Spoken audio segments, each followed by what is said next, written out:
I do not. The Do I? Chiefs, the Bills, Yeah, the maybe the possible Steelers. Colts, Yeah, the Colts. the Yeah, I mean, Steelers. there's a ton of teams, and you know what? What a better time to transition into the pocket top 10. Let's go, Dan. Are you hyped for your list today? Let's get lit, man. Do you Let's want get do you want lit. to go Let's get lit. first, or do you want me to go I, first? I can rock first. Why not? All right, let's get your list up here. All right, I've got your list on the screen here. And with all the trades that went down today, were you able to incorporate all of those changes into your list, or were some of them after you submitted it? Are you anticipating making any spontaneous changes? No, I mean for the most part, what I sent it to you a little bit after. So like, I mean, I didn't expect the Cowboys trades that happened, but the Cowboys still aren't gonna be in my top 10. So, but I think the Colts one, I still like where they're at. I just got to see how the team turns out. So let's go 10-1. So to start it off for me, I like the Broncos at 10. I liked um what's it called? I'm liking the consistency. They're just like still a very well-rounded team. I can't hate on them. I like the production they have. I like the skill set that they have. And as far as coaching, Payton does what he does. You know what I mean? I can't really hate on them as a team. I think Bo Nix performed at a very good pace, doing what he has to do. They played the Texans this past week, and of course, CJ Stroud got hurt, and it really freaking frustrated me because I'd like to see that guy flourish at some point again. Yes, But me too. hey, so beggars can't be choosers, I guess. But you guys only won by 3 points that game, when I remember correctly. So Yeah, I would have expected that the moment Stroud was hurt, you guys should have ran away with that game, yeah, but you guys didn't. So it's like really hard to, give you that. Yeah, you beat the Eagles. Yeah, like you came back against the Giants, but when it comes to playoff time and everything like that, that's just not a thing. You're not playing the Eagles. You're not playing any of us in the playoffs early rounds. So you're gonna have to go up against the Chiefs and the Broncos, not the Broncos, and the Bills and the Steelers and the Colts. And these teams don't seem like ones that you could just like squeeze one by or make yeah. some like No, you're right. treacherous thing. It's like these quarterbacks don't really allow that. So that's just not a thing we're gonna do here, Chief. Next coming up. Number 9. Oh yeah, Yeah, I got the Rams. The Rams are still an overall solid team. They played the Saints, yes. What's it called? But like I said in the previous conversation that we had about this, it was 34-10. Matthew Stafford should have done it. That should have been what he needed to do. So I can't. Like I said, I'm not gonna give you the flowers because if I'm not gonna give the birds the flowers when they do exactly what they need to do, I'm gonna give you the same standard to every other single team. It was a rookie quarterback. The Saints ain't going nowhere. I think they're competing with the Jets to try to get the first round pick, and this is just like this is just the ball that we have in New Orleans. You know what I mean? you're The talking Rams about Shuck. still, huh? You're talking about Tyler Shuck. Yeah, Tyler Shuck. Yeah, Yeah, yeah. But I'm saying this is the kind of ball that is going on in New Orleans. What I mean by is yeah, like just basically playing, figuring out what works, and going into the draft being like, what do we need the most? That one right there, yeah. and that's Give me what they're that. competing with right here, right now, at this moment to try to rebuild that team. Yeah, So, well, it's a shame because there's dudes like Tyrann Mathieu, Cameron Jordan, all these like star veterans that I feel like would flourish in other teams right now. But I know they're very big, like I want to stay here kind of thing. Like I know Alvin Kamara said, if you make me move, I'm gonna be drinking mimosas or something like that somewhere. I was pissed, but um, yeah. So that's my take with the quick Ravens. correction Number on eight. the graphic. On the graphic, I have the Broncos listed as new and the Rams listed as new. They are not new. The Rams dropped 2 spots and the Broncos dropped 1, 2, 3, 4 spots. Sorry, Dan. Continue, please. Number 8. So 8, the Bucks. What's it called? I completely forgot because they were on bye beforehand. I put it in my last list, but I'm gonna still give them their respect. Baker's doing great. He did fantastic. He did what he had to do with just both rookie receivers and Bucky Irving out, and he had just Kate out in his O line. So, the Bucks are still a scary team. I think they get into circumstances where where Baker gets into like a little of a system where he has a hard time really grasping like the situation in the game. You know what I mean? Like I remember in the first take or whatever with Stephen A. They asked Cam like, "Oh, who are you gonna take, Hurts over Baker in a stressful situation?" And he threw that pick. It's like there's very crucial games where you need Baker to like thrive and ball out and do what he needs to do. And it's like he's choked numerous times. So I will say the I don't fully agree with what you're saying, but that Commanders game fumble was like it was an exchange. That was like supposed to be the Buccaneers' year, and like there was no worse way to lose that game. There really was. You know what I'm saying? Yeah. So it's like because I know you could be. How do you screw up an exchange in the playoffs? How do you screw that up in the playoffs? No, I agree. Yeah. Because if we're here and I'm telling you, and that was the Eagles, I know you sit here and that'd be first thing you use. You know what I'm saying? You would use to be like, Hurts is a top 25 quarterback. Like he would, like that. Like, it would be immediate, and I'm not gonna go and let that slide. So like Baker in those truly, truly important situations against like the Eagles and the Bucks, him rolling out, dipped out of 2 sacks, and you throw an interception.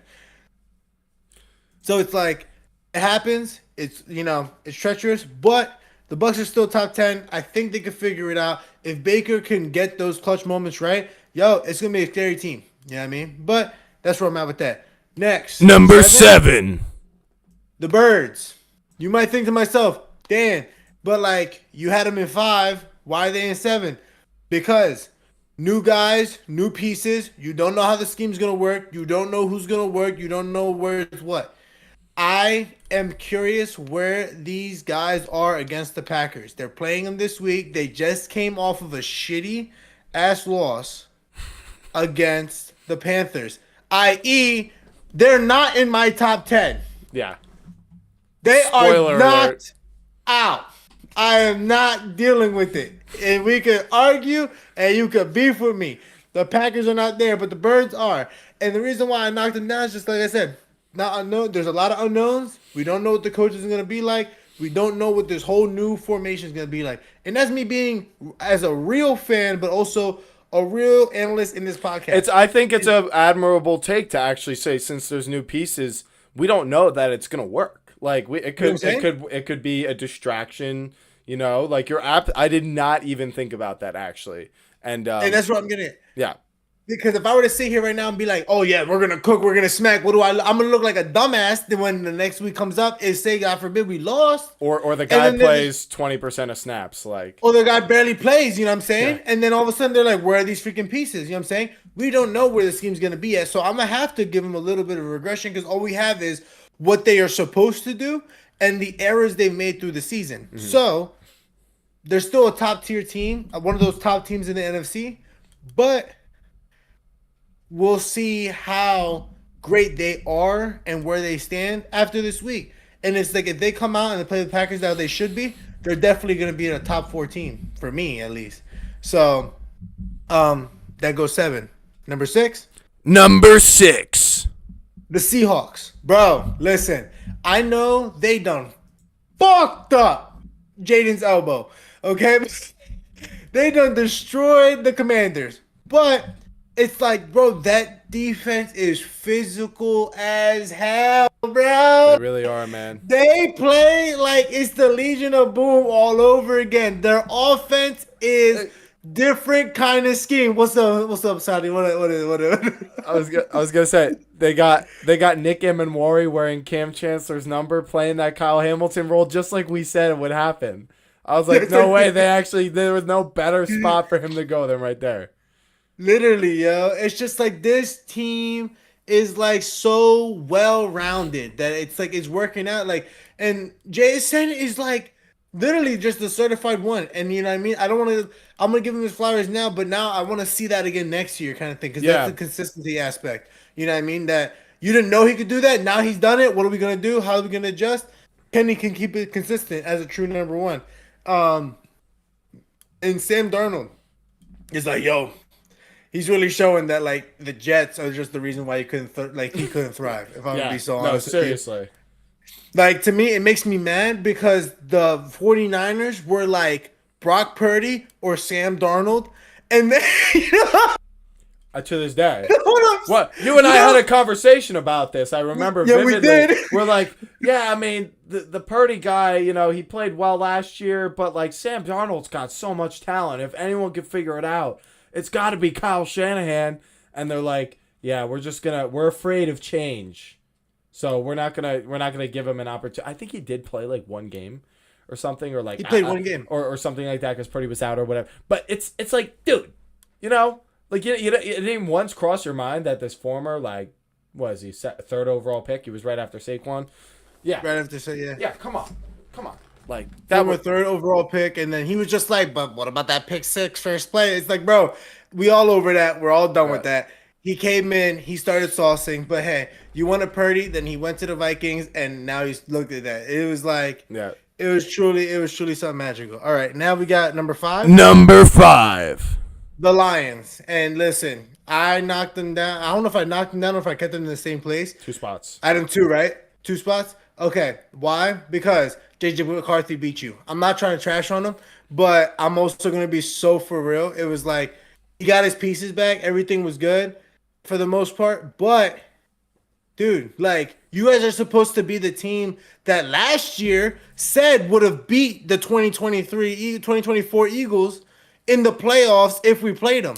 Right. Amon Ra going on podcasts like, oh yeah, if we played that team, we would have smacked them. We would have done this, we would have done that. Going on podcasts being like, when I talk to Avonte Maddox, they say, oh, they don't practice like this in Philly. Yada, yada, yada. It's like, yeah, that's fantastic. Guess what? You lost. Like, you took the L 3 points to a team that you really should not have lost to. Like, yeah. You know what I mean? I'm going to go back to Scott's point that, yes, like that week 1, yo, low-key didn't matter because now we're here. And we're looking at these Lions like, damn, bro, like. They're not invincible. They're not invincible. Like, it's like once you get the rhythm, once you get it rolling, yo, you guys, like, will lose. Like, yo, like Jahmyr Gibbs, bro. Like, he was nowhere to be found that game. Like, to be honest, it feels a lot like the Colts with the way Goff and Daniel Jones, like, crumble under game script. Like, it's a real thing with quarterbacks when they're in that cozy lead. They're a different guy. It gives them reassurance that they can play it safe. But Goff, yeah, I mean, he was kind of ugly in this game.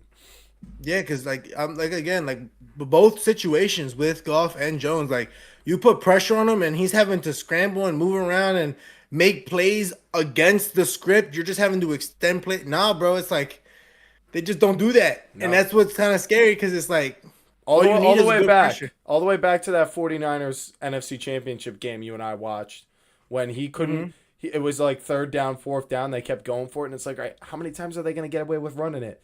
When are they going to pass on 4th down and Goff has to scramble? And then they did. And what happened? He couldn't get it done. Like, it was like he was moving like, I respect Jared Goff as an athlete and a quarterback, but I mean, that's just not what he does. And, you know, we looked like he was running like he was a lot faster than he thought he was. He was. You're right. All right. But number 4? Number 4. I'm going to give Joey a little bit more respect on this take. I'll put the Patriots. And the reason why, yes, they did win. It was way closer than it should have been against this Falcons team that I feel like week to week is figuring out, are we going to play like the Falcons or are we going to play like the Pigeons? Yeah, are we going to play like the Pigeons? That's a good one. Yeah. Then, you know what I'm saying? So it's like, it's like this game that they were playing, they should have just flew with it. And this is what made me mad is because, for example, Drake May experienced pressure. What does he have? One hand on the ball. Crucial error. Then the first play of the first drive in the second half, dude gets pressure on him and instead realizes, oh shoot, I gotta start running. And what does he do? Still have only one hand on the ball, not cradle, not nothing. You're making the same mistakes over and over again. Like, you know what I'm saying? And it's just like, and it's like, I don't understand why, like, he's not learning. I finally found something about him that I'm like, that's what he needs to fix. And it's like, when he starts making mistakes, it's like a consistent thing. Yeah, it snowballs. It just snowballs. And the Falcons missed a game-tying extra point in this game. So can I ask you, is this more about you catching up to what you feel like you kind of felt like you were unsure about them? Because you have them moving up 5 spots, but it also sounds like you're kind of like not super happy about like this week So is it like you feel like kind of now looking back at what the other teams have done so far and what they've done so far? I mean, they are 7-2. Exactly. It feels kind of like the Colts, but where there's like what's like the signature win, but like they are 7-2. Like it's hard to argue with. So you feel like you're just kind of finally giving them the respect that you feel like you've been holding back. 100%. It's like I'm gonna give you the respect, but I'm also gonna recognize and understand that teams that have not found the error, like the Falcons have just not been able to capitalize. And now I would like to see when they put May under pressure, when they catch him in these mistakes. Like it's like if that pick six would have happened and they wouldn't have wasted all that clock trying to score and get it in and get in the end zone and everything like that, like it'd be a different ball game. Like the Penix would have more time. Who knows if he could have made the play to try to get them a field goal, make it happen, all that stuff. But it's like the Patriots are in a great position, and that's why I moved them up because again, I'm gonna give them that respect. But it's hard to keep them like that. To me, it's like they're shaky, like a shaky four, because it's gonna take one of these prime teams because they beat the Bills. I think they play the Buccaneers in like a week or two. You know what I'm saying? So it's like once I see you guys play like another team, because I don't know what it is about the Bills and they see a Patriots logo. Like I really don't. Like they just quiver in their boots, bro. So when I see like them play another team that is worth their salt, the shakiness will go away for sure. Yeah. But yeah, that's where I'm at. We at 3. Number 3, the Colts. And even though they got absolutely mollywopped by the Steelers, everybody has a bad game. Everybody has an off day. Daniel Jones's face really gave me make me remember back in the day of when he would he's like, fuck, bro. Like you mean that one? yeah, that face. A little more open-eyed, like he's a little panic again. That's what I'm saying. Like he has the panic look of like, oh shit, I gotta really clutch up here. And I was always rooting for him. Sorry. You know what I mean? Because like I can only imagine the pressure you're feeling. Like there is 4 grown men. Ready to freaking mess me up. Yeah. They want to kill me. Actually, they want to kill me. Yeah. Actually. And I had to line up and dot up everybody. And what happened? In the drive that they were going down with 2 minutes left, throws the interception to Joey Porter. Yeah, dude, he threw 3 interceptions that were at the worst time. You know what I'm saying? It's like those are moments where it's like in the playoffs, it's wraps. Yeah. Like you only need 1. Like that's basically what it is, and you got 3 here. Like, I don't know a lot of people that get 3 interceptions and be like, oh yeah, we still got a chance. Like, no, it's over. Like, so while I think this is and the reason why I keep him at 3. Why? The Sauce trade. I saw it before sending this. So, the Sauce trade, plus, I think now I have... You have the Lions down 2 spots. I think you think the McCarthy loss to the Vikings is worse for the Lions than the Colts 100%. Losing. I think that's more surprising than the Colts losing to the Steelers. 100%. Everybody's going to have a trap game, and I think this was the Colts trap game, but this is not as significant as the Lions trap game or the Packers trap game. So the Packers trap game completely Vladimir Guerrero's home run out of the freaking top 10 for me because that was horrendous. But we'll probably talk about that later with your top 10. Mm-hmm. But all right, let's move it along. So the Colts, so number 2. The Chiefs.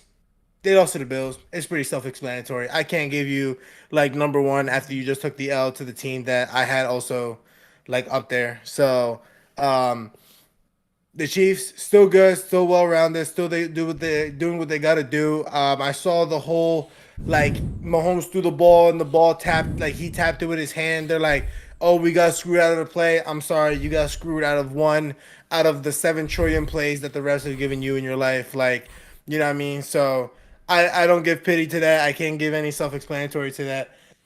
Everybody's going to have a rough call.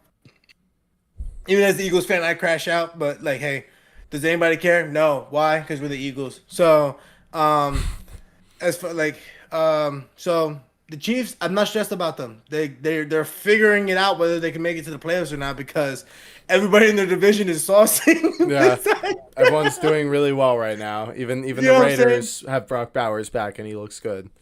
So it's like, if we have a playoff without the Chiefs, bro, Hallelujah. life is great. Yeah.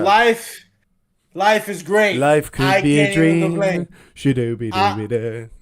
You know what I'm saying? Like, I would lose it. I would lose All right, it. and so you got the Number Bills. one. And we The got Bills, at or one. not the Bills, number one. Yes, the Bills, bro. Allen looks fantastic. Do I have him as MVP? It's hard to say. You know what I mean? I'm really shocked, like truly shocked. The Bills were not like, we need to trade for a number one receiver because Coleman's not it, Shakir's not it. Jacoby Kincaid- Myers. You know what I'm saying? Jacoby Myers is right there. You know what I mean? Clearly, they wanted Jacoby Myers. You could have traded maybe Brian Thomas Jr. Like, bro, Get it someone. would just something. It Just appears somebody, bro. it would appear Joey wanted to hop into the call via phone. Joey is I think Joey's on the move at the moment, and I don't know if he can hear us. Joey, you're muted. If you can hear us, by the way, I am about to delineate into my top 10. Dan just gave his top 10. There you go. You unmuted yourself. Joey, say what's up to everyone. Yo, Yeah, we can hear you. Nice. All right. And before, oh, I see you were typing in the chat too. Someone laughed in the chat. Pigeons for the Falcons. Yeah, he said, "Go Birds." You Scuba King 3370 is your Eagles fan, Dan. So Yes, sir, bro. Subscribe to the channel, my boy. yeah, so go subscribe to Debate with Dan. It's in my description. So my brother asked me. He said, since the Giants didn't make a move, do you think it's because we simply couldn't come to a deal? Or could it be we're prepping for a move at head coach, GM, and ownership isn't allowing big roster moves? So my thoughts on that are that, first of all, I think it is important to mention that John Mara is dealing with cancer at the moment, and I'm not sure, how much he's going to want to overhaul the head coach and GM because he's going to be part of that hiring process. I know the Tishes can get involved too, but, it's Mara. But do I think we couldn't make a move? So I really thought it would have been a good idea for us to try to either get Jacoby Myers, Jalen Waddle, literally any wide receiver that's available, but also a corner, even honestly, the Giants could use a lot of things outside of defensive line with the way the team is right now. So what do I think happened? I was confused that we didn't make any moves because I figured even if they were going to get fired and the owner knew that, you're still typically even encouraged to trade some players away now that you probably drafted in exchange for draft picks that the new GM can use in that year's draft. So if I had to guess, I would say Joe Shane is usually pretty